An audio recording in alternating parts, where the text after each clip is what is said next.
Happy Friday, Murphy Daily here on Written by Murphy, popping in for a moment of wonder.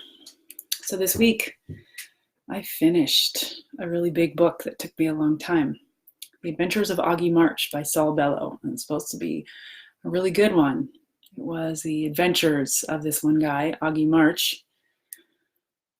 And it was set in Chicago, which is why I read it. I was reading books that were in Chicago right as I was going to go there. I'm going to have my second trip soon, so I finished it. This guy, Augie, who's the hero of the book, had a ton of adventures. He had so many adventures, they all fit in a book. They barely fit in a book. And I don't think I would have liked to know this guy, this Augie March guy. Sure, I mean, he was up for all kinds of things, and he went off and did things that I would not personally have chosen to do. And maybe he would have done what I wanted him to do. If I had a vision or something that I wanted someone to help me with, sure, I would have grabbed him and said, okay, come along, you do this part of what I'm thinking of. I guess. But he just kind of followed other people. He didn't really have a lot of ideas of his own. I think I don't want to be around somebody that's like that. I want someone who's driving. And I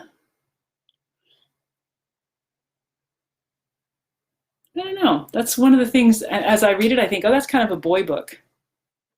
He's kind of just taking life as it comes, having a crazy bunch of adventures, doing this, that, and the other thing.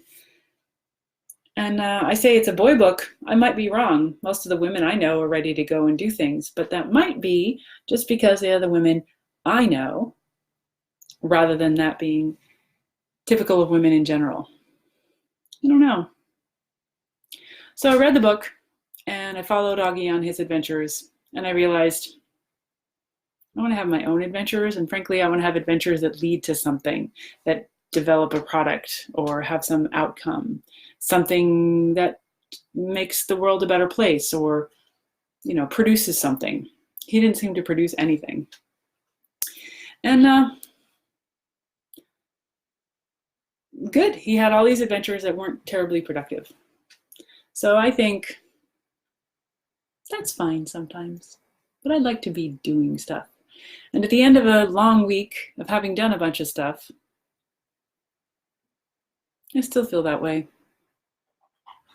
I thought I'd pop on and do this and create a little moment of wonder, see what you all think about adventures versus doing things. So let me know what you think. Let's continue the conversation.